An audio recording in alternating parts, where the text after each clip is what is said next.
بعد فاعوذ باللہ من الشیطان الرجیم بسم اللہ الرحمن الرحیم یا ایہا الذین آمنوا توبوا الی اللہ توبۃ نصوحا۔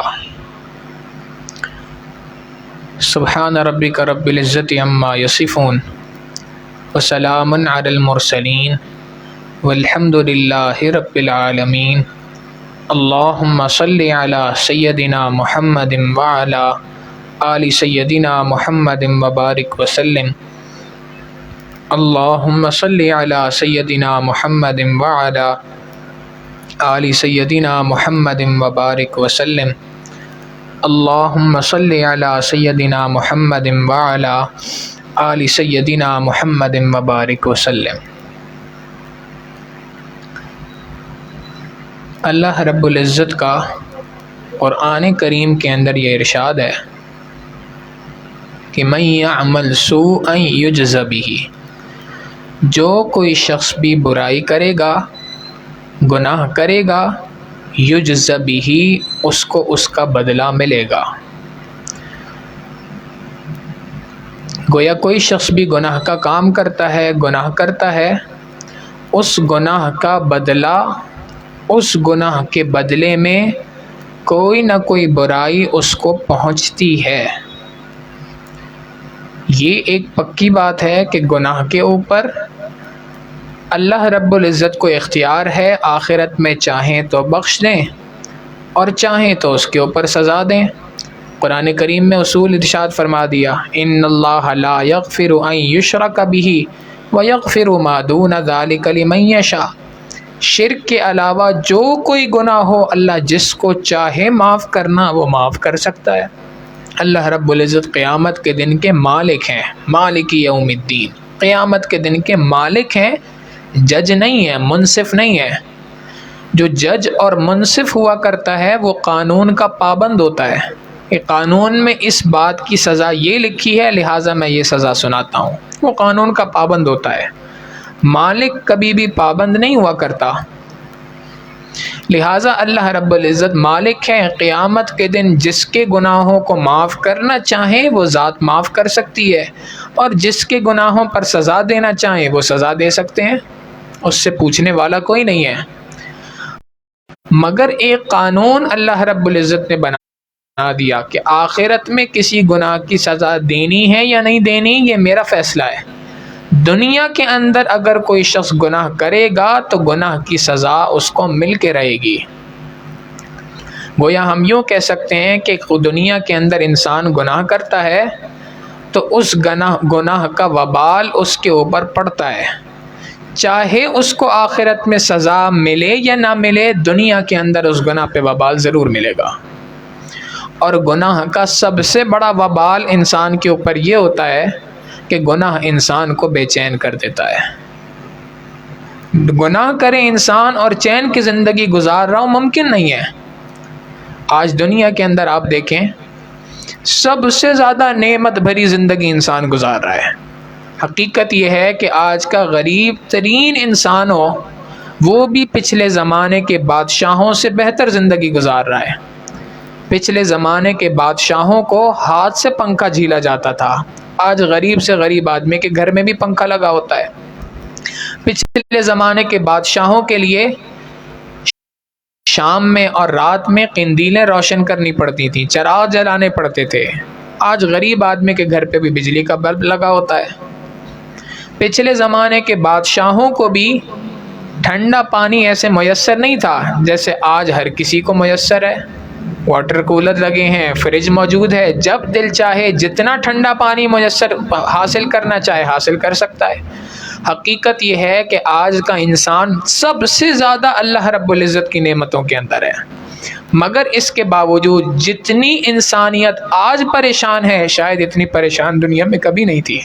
جس سے پوچھو پریشان، جس سے انسان پوچھے وہ اپنے دل کے حالات سنانے کو تیار ہے۔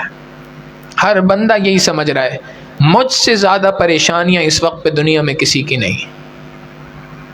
اور حقیقت تو اس سے بھی زیادہ آگے کی بات یہ ہے، حقیقت یہ ہے کہ بوڑھا پریشان ہو سمجھ آتا ہے، جوان پریشان ہو سمجھ میں آتا ہے، آج تو بچہ بھی پریشان ہے، بچے کی پریشانی اپنی جگہ، جوان کی پریشانی اپنی جگہ، نوجوان کی پریشانی اپنی جگہ، بوڑھے کی پریشانی اپنی جگہ، جس بندے سے پوچھو ہر بندہ پریشان ہے۔ شاید ہی کوئی قسمت والا آدمی دنیا میں ملے، بہت کم افراد ہیں جو کہیں کہ جی ہم الحمدللہ خوش و خرم زندگی گزار رہے ہیں۔ وجہ کیا ہے؟ جتنی اللہ رب العزت کی نافرمانی آج کے اس دور کے اندر ہو رہی ہے، آج سے پہلے کبھی اتنی نافرمانی اللہ کی نہیں کی گئی۔ تو گناہ کا یہ وبال امت پر من حیث القوم پڑ رہا ہے، پوری کی پوری امت جہاں کہیں دیکھ لیں پریشانی کے عالم میں، پریشانیوں کے اندر ہے، کوئی تھوڑا پریشان ہے، کوئی زیادہ پریشان ہے، لیکن پریشانیاں ہر انسان کے ساتھ آئی ہوئی ہیں، ہر انسان دنیا کے اندر پریشان ہے۔ تو علماء نے لکھا کہ اس گناہ کا سب سے بڑا وبال انسان کے اوپر یہ پڑتا ہے کہ انسان کو یہ گناہ پریشان کر دیتا ہے۔ چنانچہ آپ دیکھیں 3 بیماریاں آج دنیا کے اندر بہت زیادہ عام ہو گئی ہیں، ہر دوسرا تیسرا بندہ اس کے اندر مبتلا۔ وہ کیا ہیں؟ ایک لفظ سننے کو ملتا ہے جی ٹینشن ہو رہی ہے، دوسرا لفظ سننے کو ملتا ہے جی ڈپریشن ہو گیا ہے، تیسرا لفظ سننے کو ملتا ہے جی انزائٹی ہو گئی ہے۔ یہ ڈپریشن، یہ ٹینشن، یہ انزائٹی دنیا میں اتنی بڑھ چکی ہے کہ آج اس کے اوپر باقاعدہ پی ایچ ڈی ہو رہے ہیں، باقاعدہ ریسرچ ہو رہی ہے اس موضوع کے اوپر کہ جی انسانیت کی اس ٹینشن کو، انسانیت کی اس ڈپریشن کے فیز کو، اس انزائٹی کے فیز کو کس طریقے سے ختم کیا جا سکتا ہے۔ اور حقیقت یہ ہے کہ یہ تینوں بیماریاں وہ ہیں جن کے الفاظ انگریزی زبان کے الفاظ ہیں۔ ٹینشن انگریزی کا لفظ، ڈپریشن انگریزی کا لفظ، انزائٹی انگریزی کا لفظ۔ ان تینوں بیماریوں کا اردو کے اندر ترجمہ کرنا چاہیں تو اردو کے اندر کوئی لفظ نہیں ملتا۔ مثال کے طور پہ ہارٹ اٹیک ایک مرض ہے، اس کا اردو کے اندر ترجمہ دیکھنا چاہیں تو دل کا دورہ، بیماری کا نام موجود ہے، مگر یہ 3 بیماریاں وہ ہیں جن کا اردو کے اندر آپ کو ترجمہ نہیں ملے گا۔ اس لیے نہیں ملے گا کہ ہمارے بڑوں کی زندگیوں میں یہ بیماریاں تھیں نہیں، جو بیماری ہوتی ہے اس کا نام رکھا جاتا ہے۔ سوال یہ پیدا ہوتا ہے جب بڑوں کی زندگی میں نہیں تھی تو آج کیسے آ گئیں؟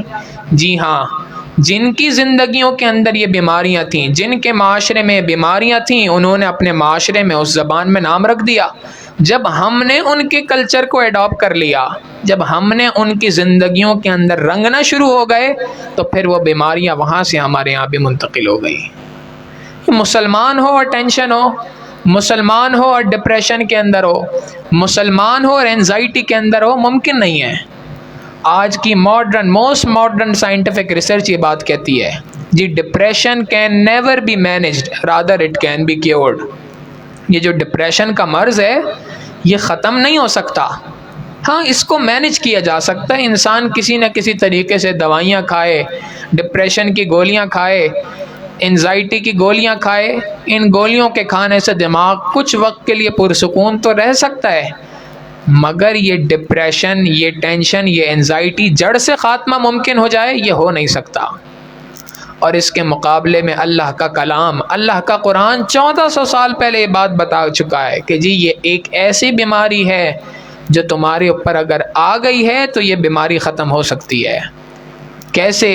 اللہ رب العزت کلام پاک میں ارشاد فرماتے ہیں الا بذکر اللہ تطمئن القلوب، یاد رکھو دلوں کا اطمینان اللہ کی یاد ہی میں وابستہ ہے، اللہ کی یاد کے سوا اس کا کوئی دوسرا حل نہیں۔ چنانچہ آپ یہ بات بھی دیکھیں کہ آج کی جو سائنس ہے وہ ان تینوں امراض کی گولیاں تو دیتی ہے، میڈیسنز پرسکرائب کرتی ہے، بتاتی ہے جی اس مرض کی یہ دوا ہے، اینٹی ڈپریشن پلز ہیں یہ کھاؤ، مگر اس کے ساتھ ساتھ کہتے ہیں جی سب سے زیادہ most effective way to cure the depression is to do the meditation. سب سے آسان طریقہ، سب سے مؤثر طریقہ اس ڈپریشن کو، اس انزائٹی کو ختم کرنے کا کیا ہے؟ کہتے ہیں جی میڈیٹیشن کرو۔ یہ میڈیٹیشن کیا ہے؟ اگر آپ گوگل پہ بھی لکھیں، انگریزی زبان کی ڈکشنری بھی دیکھیں تو میڈیٹیشن کا ترجمہ آپ کو مراقبہ ملے گا، کوئی اور چیز نہیں ملے گی۔ ہمارے حضرت فرماتے ہیں ہم سویڈن کے اندر تھے ایک مرتبہ، پروجیکٹ مینجمنٹ کا ایک انجینئرنگ کا کورس تھا، وہ مکمل ہوا۔ جب کورس جس دن مکمل ہونا تھا اس دن ایک شخص کو ایک وہاں پہ بلایا گیا تھا۔ اس نے آ کے یہ بات کی کہ جی جب ہم کسی پروجیکٹ میں لگے ہوتے ہیں، کسی کام میں لگے ہوتے ہیں، تو اس کام میں ہم منہمک ہو جاتے ہیں، بہت زیادہ اندر ڈوب جاتے ہیں، اور اس کام کے مکمل ہونے تک ہمارے سر پر ایک بوجھ سوار ہوتا ہے۔ اب اس کی وجہ سے انسان کی صحت، انسان کی جسم، انسان کی دماغی اعتبار سے بڑی ورزش ہوتی ہے، اور اس کی وجہ سے اس کے ذہن پر، اس کے جسم پہ بوجھ پڑتا ہے، اور وہ بوجھ انسان کو بیمار کر دیتا ہے۔ ہم نے ایک ریسرچ کر کے ایک نئی چیز کے اوپر پہنچے ہیں، اگر آپ یہ نئی چیز روزانہ کرنا شروع کر دیں تو آپ کو یہ ٹینشن اور یہ جو بوجھ ہے یہ سارا کا سارا آپ کا ختم ہو جائے گا۔ فرماتے ہیں کہ سب نے کہا جی بہت اچھی بات ہے، وہ کیا ہے؟ اس نے کہا جی میں آپ کو اس کی ایکسرسائز کراتا ہوں۔ ایکسرسائز کیا ہے؟ اس نے ساری لائٹس آف کرا دیں اور سب کو کہا کہ جی اب اپنی آنکھوں کو بند کر لیں، سر کو جھکا لیں، اور بس اب آپ نے کچھ نہیں سوچنا۔ فرماتے ہیں کہ اس نے یہ 5-7 منٹ کا یہ دورانیہ تھا یہ پورا کرایا۔ جب 7 منٹ کا یا 5 منٹ کا جو بھی دورانیہ تھا مکمل ہوا، اس نے لائٹس کھلوائیں، آنکھیں کھولنے کا کہا، سب نے آنکھیں کھول دیں۔ سب نے جب آنکھیں کھولیں تو اس نے کہا جی آپ کیسا محسوس کر رہے ہیں؟ ہر بندے نے کہا جی میں بڑا ہلکا پھلکا محسوس کر رہا ہوں۔ ایک سے پوچھا، دوسرے سے پوچھا، تیسرے سے پوچھا۔ فرماتے ہیں جب میری باری آئی تو مجھ سے پوچھا، میں نے کہا جی میرے لیے تو کوئی نئی بات نہیں ہے، ہم تو یہ سینکڑوں سالوں سے یہ کام کرتے ہوئے آ رہے ہیں۔ وہ حیران ہو گیا کہ جی آپ یہ سینکڑوں سالوں سے کیسے کر رہے ہیں؟ ہماری ریسرچ تو ابھی ہوئی ہے، آپ کو کیسے پتا اس کا؟ حضرت فرماتے ہیں میں نے اس کو کہا کہ جی ہمارے دین نے ہمیں یہ طریقہ سکھایا ہے، اور یہ آج سے نہیں ہے، یہ سینکڑوں سالوں سے ہم اس طریقے سے کرتے ہوئے آ رہے ہیں، اور حقیقت یہ ہے کہ آپ آدھا کام کرتے ہیں، ہم پورا کام کرتے ہیں۔ وہ حیران ہو گیا جی آدھا کام کیسے؟ حضرت فرماتے ہیں میں نے اس کو کہا کہ جی آدھا کام ایسے ہے کہ آپ یہ کہتے ہیں کچھ نہیں سوچنا، ہم اس سے ایک اسٹیپ آگے بڑھتے ہیں، ہم کہتے ہیں کچھ نہیں سوچنا، اللہ کو سوچنا ہے، اسی کا نام مراقبہ ہے۔ تو حقیقت یہ ہے کہ یہ سائنس بھی اس بات پر آج اس نتیجے پہ پہنچی اپنی ریسرچ سے کہ الا بذکر اللہ تطمئن القلوب، اللہ کی یاد ہی کے ساتھ دلوں کا اطمینان وابستہ ہے۔ تو حقیقت یہ ہے کہ جو کوئی شخص بھی نیکی کی زندگی گزارتا ہے، اللہ رب العزت اس کو دل کا اطمینان عطا فرما دیتے ہیں، اور جو کوئی شخص بھی گناہوں بھری زندگی گزارتا ہے، گناہ کا سب سے پہلا وبال انسان پہ یہ پڑتا ہے کہ گناہ انسان کو پریشان کر دیتا ہے، اور گناہ کا ایک وبال یہ بھی ہے کہ گناہ انسان کے چہرے سے نور کو ختم کر دیا کرتا ہے۔ آپ دیکھیں حقیقت ہے یہ بات، آج اللہ والوں کے چہرے کو دیکھیں، انسان دیکھتا ہے تو دیکھتے دیکھتے دل نہیں بھرتا، اور اس کے مقابلے میں آج کے جو فلم اسٹارز ہیں ان کی شکلوں کو بھی دیکھ لیں، دونوں کی شکلوں کو سامنے رکھ کے موازنہ کر لیں، انسان خود پہچان سکتا ہے کہ گناہ کی وجہ سے انسان کے اوپر ظلمت کیسے آتی ہے۔ واقعی یہی بات ہے، دنیا کے اندر جو کوئی شخص بھی گناہوں والی زندگی گزار رہا ہوتا ہے، گناہ گاری والی زندگی گزار رہا ہوتا ہے، اس کے چہرے کے اوپر ایک ظلمت کے آثار واضح نظر آ رہے ہوتے ہیں، اور جو کوئی شخص بھی اللہ والوں والی زندگی گزار رہا ہوتا ہے اس کے چہرے کے اوپر نیکی کے ایک آثار واضح نظر آ رہے ہوتے ہیں۔ حضرت علامہ انور شاہ کشمیری رحمۃ اللہ علیہ کے زمانے میں دیوبند میں ایک ہندو نے اسلام قبول کیا۔ جب اسلام قبول کیا تو اس سے لوگوں نے پوچھا کہ جی آپ کے اسلام لانے کا کیا واقعہ ہے، کیا سبب ہے، ذرا اسٹوری بتائیے۔ اس نے کہا میری کوئی لمبی چوڑی اسٹوری نہیں ہے۔ بھئی کیا اسٹوری ہے؟ پھر چھوٹی سنا دیں۔ بس چھوٹی اسٹوری یہ ہے کہ میں نے حضرت علامہ انور شاہ کشمیری رحمۃ اللہ علیہ کو ایک نظر دیکھا، اور دیکھ کے میں پہچان گیا کہ یہ شخص جس دین پر ہے وہی سچا دین ہے، ایسا شخص جھوٹا نہیں ہو سکتا۔ ہمارے حضرت کے بارے میں بھی، حضرت کے ایک خلیفہ ہیں امریکہ میں ہوتے ہیں، انہوں نے خود یہ واقعہ سنایا۔ فرماتے ہیں کہ امریکہ کے اندر ہم ایک مسجد سے باہر نکلے، اور ابھی ہم نے آگے سفر کرنا تھا، حضرت ساتھ تھے، ہم حضرت کے ساتھ تھے۔ ایک گاڑی سامنے سے گزری اور وہ آگے تک گئی، پھر اس کے بعد آگے جا کے رک گئی، پھر ریورس میں آئی۔ اس کے اندر ایک انگریز خاتون بیٹھی تھیں۔ فرماتے ہیں جب وہ گاڑی آئی ہمارے قریب آ کے رک گئی، اب وہ عورت گاڑی میں سے ٹک ٹکی باندھ کے حضرت کو دیکھ رہی ہے، تو حضرت نے بھیجا کہ بھائی آپ جائیں اور پوچھیں کہ کیا معاملہ ہے، کیوں ایسے دیکھ رہے ہیں۔ تو فرماتے ہیں کہ وہ میں قریب گیا گاڑی کے اور جا کے میں نے پوچھا بھائی کیا معاملہ ہے، تو اس ڈرائیور نے جو گاڑی ڈرائیو کر رہا تھا اس نے کہا جی ہماری یہ میم صاحبہ ہیں اور میں ان کو لے کے یہاں سے جا رہا تھا تو ان کی نظر اس شخص پہ پڑی ہے، اور نظر کا پڑنا تھا کہ اس نے کہا کہ جی گاڑی کو ریورس کرو، میں نے اس شخص کو دیکھنا ہے۔ پھر کہنے لگے کہ جی یہ عورت کہتی ہے کہ جی میں نے اس دین پر آنا ہے جس دین کے اوپر یہ ہے، اس لیے کہ یہ کسی جھوٹے کا چہرہ نہیں ہو سکتا، یہ چہرہ جس بندے نے بنایا ہے وہ واقعی یقیناً سچے دین کے اوپر ہے، سچے مذہب کے اوپر ہے۔ تو حقیقت یہی ہے کہ اللہ والوں کے چہرے کے اوپر ایک نور ہوا کرتا ہے اور وہ نور دور سے نظر آتا ہے، اس کے مقابلے میں گناہوں بھری زندگی انسان گزارتا ہے، گناہ کا پہلا وبال انسان کے دل کو پریشان کرتا ہے، گناہ کا دوسرا وبال کہ انسان کے چہرے پر سے نور ہٹ جاتا ہے۔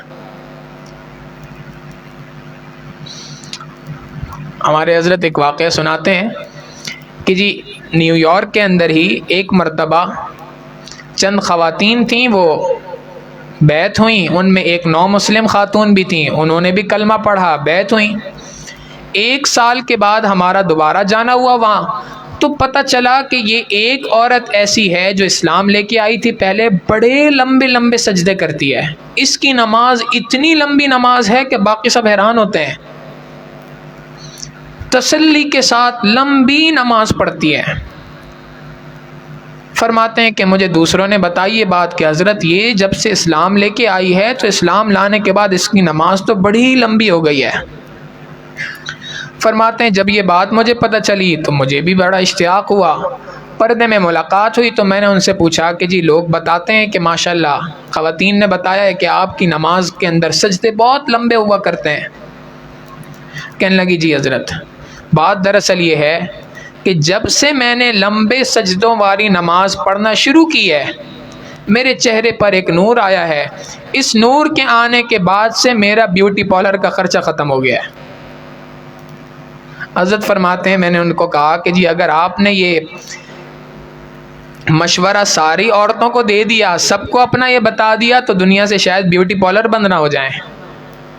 حقیقت ہے کہ اللہ والوں کے ساتھ نیکی کرنے سے انسان کے چہرے کے اوپر نور آتا ہے، اور اس کے مقابلے میں گناہ کرنے سے انسان کے چہرے پر ظلمتیں آتی ہیں۔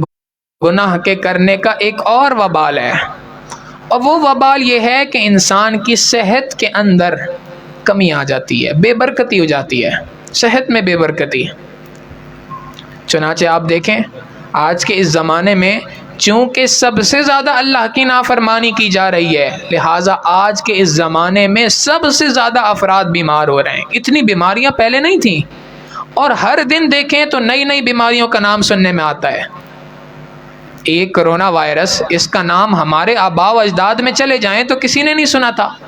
یہ ڈینگی وائرس نکلا، اس کا نام بڑوں کی زندگیوں میں دیکھیں کسی نے نہیں سنا تھا۔ ہر آئے دن کوئی ایسی نئی بیماریاں جنم لے رہی ہیں کہ جن بیماریوں کا نام پہلے والوں نے نہیں سنا تھا۔ نبی علیہ الصلوۃ والسلام نے ارشاد فرمایا کہ قرب قیامت میں جب فحاشی پھیل جائے گی، اللہ رب العزت کی جانب سے ایسی ایسی بیماریاں آئیں گی دنیا کے اندر جن بیماریوں کا نام ان کے بڑوں نے نہیں سنا ہوگا۔ یہ حدیث مبارکہ ہے اور واقعی پوری ہو رہی ہے۔ ایک زمانہ تھا کہ بوڑھے بیمار ہوا کرتے تھے، آج کا حقیقت یہ ہے کہ بوڑھا جوان ہے، جوان بوڑھا ہے، اور وجہ یہی ہے نوجوان ہے، نوجوانی کے عالم میں جی لو بیک پین ہے کمر میں، نوجوان ہو اور لو بیک پین ہو کمر کے اندر۔ حقیقت یہی ہے گناہوں کی کثرت کی وجہ سے زندگی کے اندر سے برکت ختم ہو گئی ہے، صحت کے اندر سے برکت ختم ہو گئی ہے۔ گناہوں کا ایک اور وبال یہ ہے کہ گناہوں کی وجہ سے انسان کے مال میں سے بے برکتی ہو جاتی ہے۔ مال کی بے برکتی ایسی جس شخص سے آج پوچھو وہ پریشان ہے، ہر بندہ پریشان ہے جی، خرچے پورے نہیں ہوتے، خرچے پورے نہیں ہوتے، خرچے پورے نہیں ہوتے۔ حقیقت یہ ہے کہ 10,000 کمانے والا بھی پریشان ہے، 10 لاکھ کمانے والا بھی پریشان ہے، 10 کروڑ کمانے والا بھی پریشان ہے۔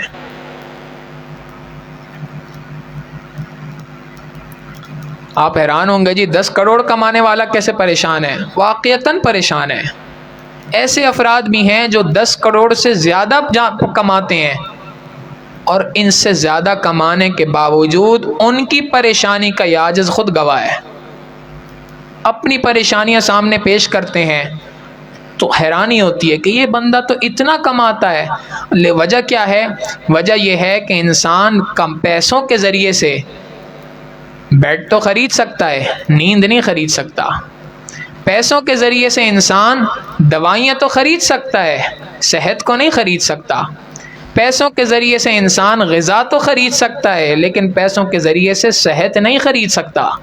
حقیقت یہی ہے کہ جو کوئی شخص بھی گناہوں بھری زندگی گزار رہا ہوتا ہے، گناہوں کا ایک وبال انسان کے اوپر یہ پڑتا ہے کہ صحت کے اندر بے برکتی آ جاتی ہے، ایک وبال یہ پڑتا ہے مال کے اندر بے برکتی آ جاتی ہے، مال کی بے برکتی، صحت کی بے برکتی، اور ایک اور وبال یہ کہ وقت کے اندر بے برکتی آ جاتی ہے۔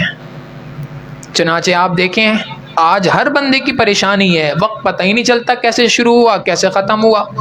اور اپنے بڑوں کی زندگی دیکھیں تو انسان حیران ہو جاتا ہے، اتنے کام انہوں نے اس 24 گھنٹے کے اندر کر لیے، اللہ اکبر۔ ہم ان سارے کاموں کو چھوڑیں، ایک کام اس پورے وقت میں کر لیں تو انسان کے لیے بڑی بات ہوتی ہے۔ دارالعلوم دیوبند کے ایک بزرگ گزرے ہیں، غالباً مفتی عزیز الرحمان صاحب رحمہ اللہ، غالباً یہی نام ہے۔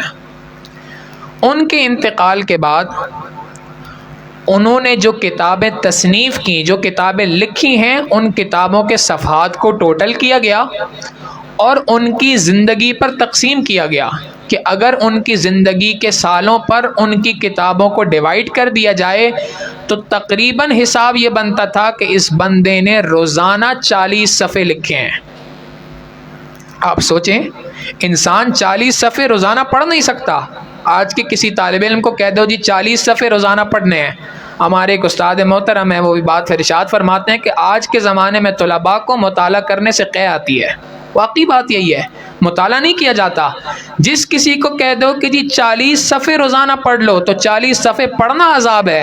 ہمارے بڑوں کی زندگی قربان جائیں، 40 صفحے روزانہ لکھ کر چلے گا اس دنیا سے، اور یہ 40 صفحے کا ایوریج اس وقت بنتا ہے جب پیدائش سے لکھنا شروع کیا ہو۔ ظاہر ہے پیدا ہوتے کے ساتھ ہی کوئی بندہ نہیں لکھتا، تو کتنی برکت تھی ان کے وقت کے اندر۔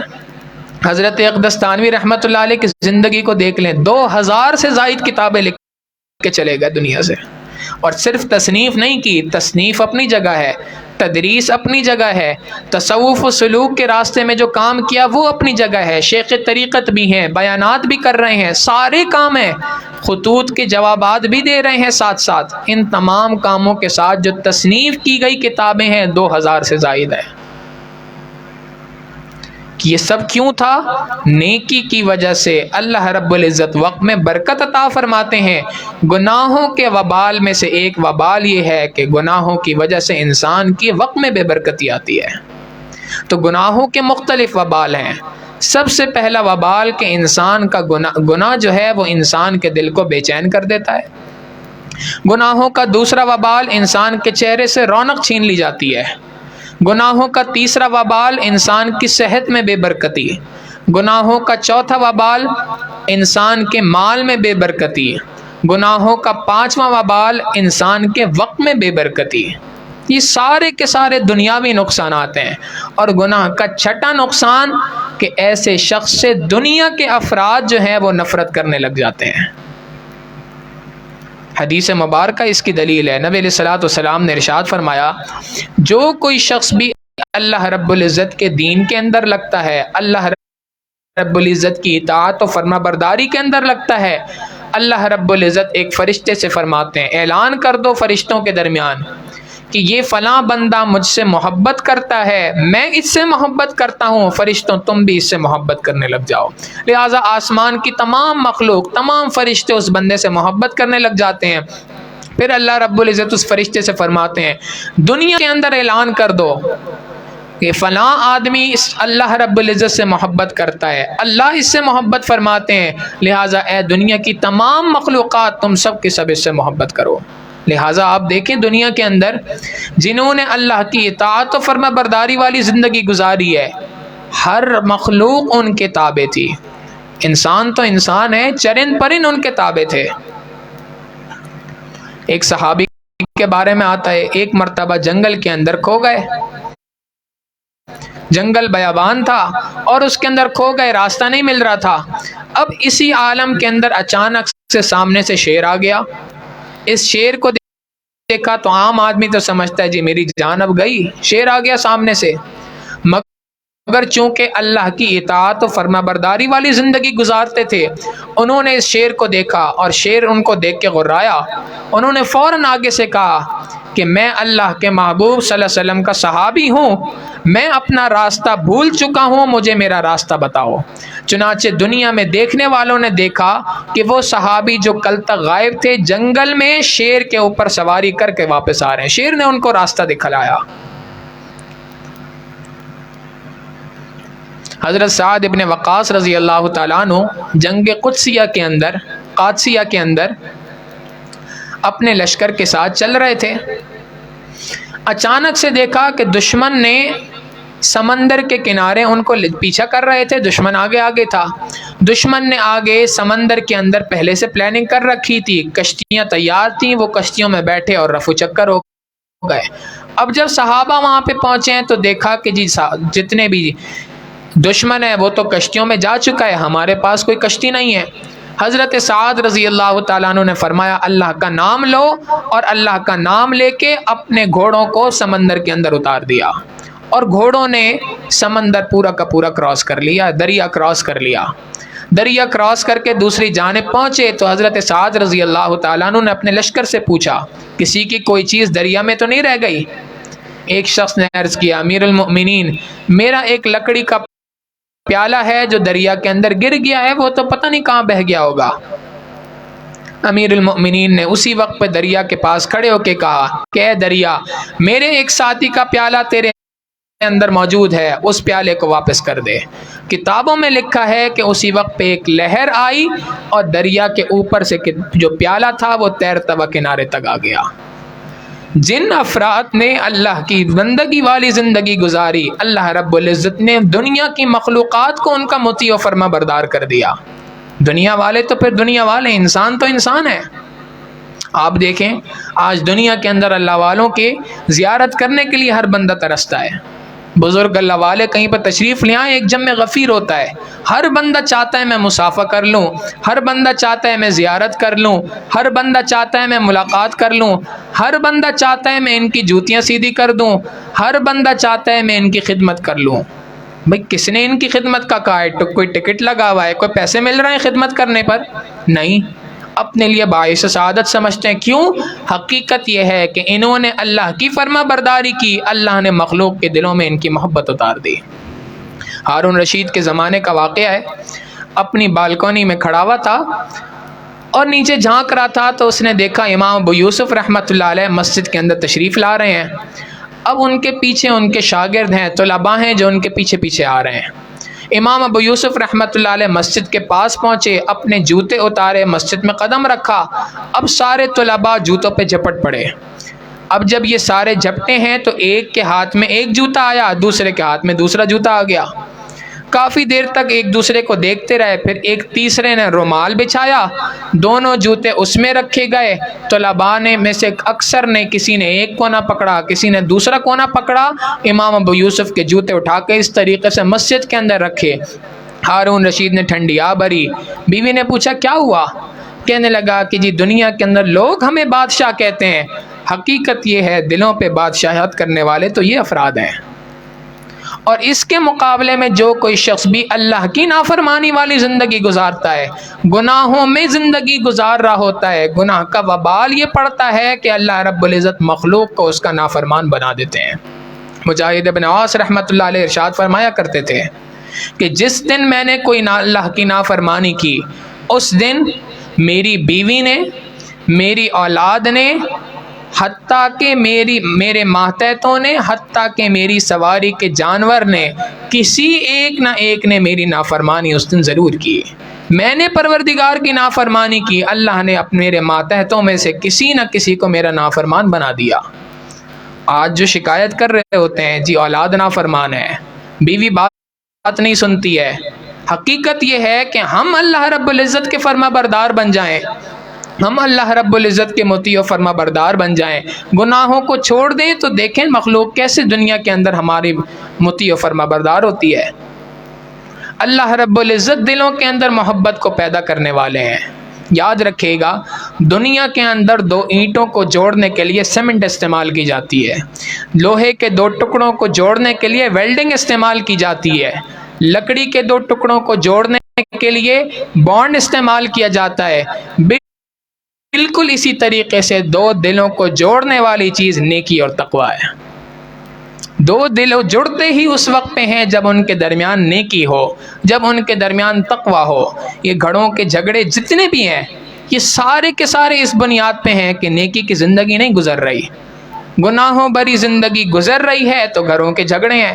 جس دن یہ زندگی، گھر کی زندگی نیکی تقوی کے اوپر آ گئی، گھر کے جھگڑے ختم ہو جائیں گے۔ تو یہ گناہوں کے اتنے سارے وبال ہیں، یہ سارے کے سارے وبال انسان کو فیس کرنے پڑتے ہیں دنیا کے اندر۔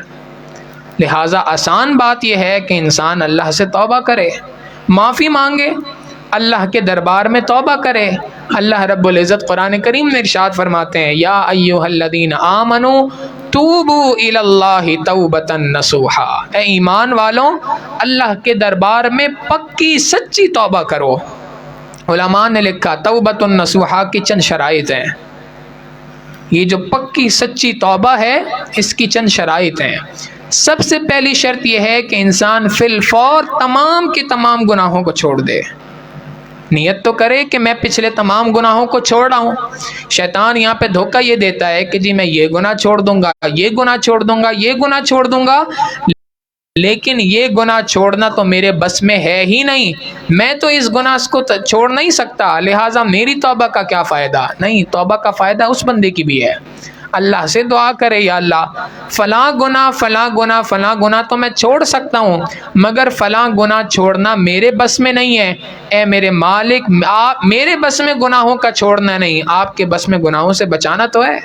انسان اللہ کے دربار میں مانگ کے تو دیکھے، اللہ سے سچی تڑپ کے ساتھ مانگے، اللہ 100% گناہ سے انسان کی جان چھڑا دیتے ہیں۔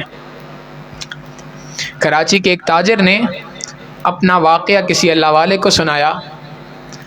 وہ خود فرماتے ہیں کہ میں کراچی کا ایک بہت بڑا تاجر، بہت بڑا نام، اور نام بھی ایسا کہ ہر بندہ سے یہ سمجھتا جی بڑے نیکوکار ہیں، بڑے اللہ والے ہیں، ہر سال حج پہ جاتا تھا، ہر سال عمرے، سال میں 2 سے 3 بار عمرے کرتا تھا، لوگوں میں حلقوں میں بڑا نام تھا، حاجی صاحب ہیں، بڑے نیکوکار ہیں، مگر حال یہ تھا میرا کہ مجھے شراب پینے کی عادت لگ چکی تھی، اور یہ عادت ایسی لگ گئی تھی کہ چھوڑنے کی جتنی بھی کوشش کر دی جائے چھوٹتی نہیں تھی۔ سینکڑوں بار ایسا ہوتا تھا کہ عمرے پہ جاتا تھا، توبہ کرتا تھا اللہ سے، اے اللہ آئندہ نہیں پیوں گا، مگر جس ایئر لائن سے واپس آ رہا ہوتا تھا، اگر وہ ایئر لائن شراب سرو کر رہی ہوتی تھی تو اسی ایئر لائن میں بھی پی لیتا تھا۔ سینکڑوں بار ایسا ہو چکا تھا، توبہ کرتا تھا، پھر توبہ ٹوٹ جاتی تھی۔ فرماتے ہیں کہ ایک مرتبہ میں نے ارادہ کیا، ہماری فیملی نے، کہ جی ہم نے اللہ کے دربار میں جانا ہے، عمرہ کرنا ہے، عمرے کا ٹکٹ لے لیا۔ جس صبح کو عمرے کی فلائٹ تھی، اس رات کو میں دوستوں میں بیٹھ کے شراب پیتا رہا۔ فرماتے ہیں ساری رات شراب پی، صبح کو شراب کے نشے میں دھن اپنے گھر کے اندر آیا۔ جب گھر میں آیا اور بیوی نے میری حالت دیکھی تو بڑی زوردار قسم کی اس نے بات مجھے کہی۔ اس نے مجھے کہا کہ صبح اللہ کے گھر کا سفر ہے اور تو نے یہ حالت اپنی بنا رکھی ہے، حقیقت یہ ہے تجھ سے بڑا بدبخت انسان دنیا کے اندر کوئی نہیں ہے۔ فرماتے ہیں میں نشے کی حالت میں تھا، مجھے بڑا غصہ آیا، میں نے اس کو کہا تو چلی جا یہاں سے، مجھ سے بکواس نہ کر۔ بات اس کو کہہ دی، وہ چلی گئی بیچاری، مگر دل میں یہ بات بیٹھ گئی کہ واقعی مجھ سے بڑا بدبخت کوئی نہیں ہے۔ ابھی اللہ کے دربار کا سفر ہے اور میری حالت یہ ہے۔ پھر فرماتے ہیں کہ میں نے اس حالت کے اندر احرام باندھا کہ ابھی شراب میرے جسم سے باہر نکلی بھی نہیں تھی۔ بہرحال کہتے ہیں کہ جی ہم پوری فیملی چلے گئی، ہم نے طواف کیا بیت اللہ کا، سعی کی، عمرہ مکمل ہوا۔ اب عمرہ مکمل کرنے کے بعد میرے تمام گھر والے جانے لگے ہوٹل میں، مجھ سے بھی کہا چلو۔ میں بڑا بد دل تھا، دل کے اندر یہی بات تھی، مجھ سے بڑا بدبخت شاید دنیا میں کوئی نہیں ہے۔ میں نے ان سے کہا کہ تم یہاں سے جاؤ، میں کچھ دیر بعد آؤں گا۔ فرماتے میں ایک کونے میں بیٹھا تھا اور میری حالت بڑی عجیب تھی۔ کافی دیر بیٹھے بیٹھے اچانک مجھے کیا خیال آیا، میں وہاں سے اٹھا اور ملتزم پہ پہنچا۔ ملتزم پہ پہنچ کے میں نے اللہ رب العزت سے دعا کی کہ اے اللہ، میں آپ سے یہ بات کہنے کے لیے نہیں آیا کہ میں شراب چھوڑ رہا ہوں، آپ سے یہ وعدہ تو میں اس سے پہلے سینکڑوں بار کر چکا ہوں اور ہر بار وعدہ کر کے توڑا ہے۔ اے اللہ، میں آپ سے یہ وعدہ نہیں کر رہا کہ میں آج کے بعد شراب نہیں پیوں گا، ہاں اتنی بات کہنے کے لیے آیا ہوں، اے اللہ اگر آپ مجھ سے یہ شراب کا نشہ چھڑوانا چاہتے ہیں تو میں اپنے آپ کو آپ کے سامنے پیش کرتا ہوں۔ فرماتے ہیں کہ یہ دعا کی اور یہ دعا کر کے میں آ گیا۔ خود یہ بات ارشاد فرمائی کہ وہ دن ہے اور آج کا دن ہے، 30 سال گزر چکے ہیں، دوبارہ شراب کو ہاتھ نہیں لگائی۔ اللہ رب العزت سے انسان مدد مانگے تو پروردگار عالم انسان کو گناہوں سے بچا لیتے ہیں۔ کیسے ہو سکتا ہے کہ انسان اللہ سے مدد مانگے اور اللہ مدد نہ دے؟ انسان سچی نیت کے ساتھ، دل کی تڑپ کے ساتھ اللہ کے دربار میں مانگے تو صحیح، پکی سچی توبہ کر کے دیکھے تو صحیح، اللہ رب العزت گناہوں سے کیسے پاک صاف زندگی عطا فرماتے ہیں۔ تو توبۃ النصوحہ کا پہلا اسٹیپ یہ ہے کہ انسان پکی سچی توبہ کرے پچھلے گناہوں پر، فی الفور پچھلے تمام گناہوں کو چھوڑ دے اور آئندہ کے لیے نہ کرنے کا عزم کرے، یہ دوسرا اسٹیپ۔ اور تیسرا اسٹیپ یہ ہے کہ انسان اس توبہ کے اندر جو گناہ ہو گئے، اس گناہ کے اندر جو چیزیں معاون بنی تھیں ان چیزوں کو چھوڑ دے۔ مثال کے طور پہ بری صحبت کی وجہ سے گناہ ہوئے تھے تو بری صحبت کو چھوڑے، برے دوستوں میں بیٹھنے کی وجہ سے گناہ کی عادت لگی تھی تو برے دوستوں کو چھوڑے، موبائل فون کے فتنے کے اندر تھا، موبائل فون سے اپنا رشتہ توڑے چند دن کے لیے، انٹرنیٹ کی وجہ سے گناہوں کے اندر مبتلا تھا، انٹرنیٹ کی لعنت کو تھوڑے دنوں کے لیے چھوڑے۔ اس چیزوں کو چھوڑنا پڑے گا، یہ چھوڑے بغیر توبۃ النصوحہ مکمل نہیں ہوتی۔ اور چوتھا کام کرنے کا یہ ہے کہ اگر کسی کے حقوق انسان کے اوپر ہیں، مثال کے طور پہ کسی کی غیبت کی تھی، کسی کی کس حقوق کو پامال کیا تھا، تو ان حقوق کی پامالی کو دور کرے، جس کا حق مارا تھا اس سے معافی مانگے۔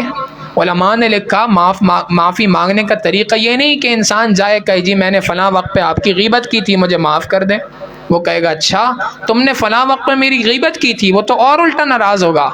لہٰذا آسان طریقہ یہ ہے کہ چلتے پھرتے ہر بندے سے بات کہے انسان، جی میرے آپ کے اوپر بہت سارے حقوق آتے ہیں، اگر ان حقوق میں کبھی کوئی کمی کوتاہی ہوئی ہو تو مجھے اللہ کی رضا کے لیے معاف کر دیں۔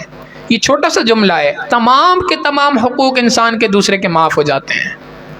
اور اگر کسی کا حق دبا رکھا ہے تو اس حق کو ادا کرے، وراثت کا حق ہے کسی کا، اس حق کو جتنی جلد ممکن ہو سکے ادا کرے۔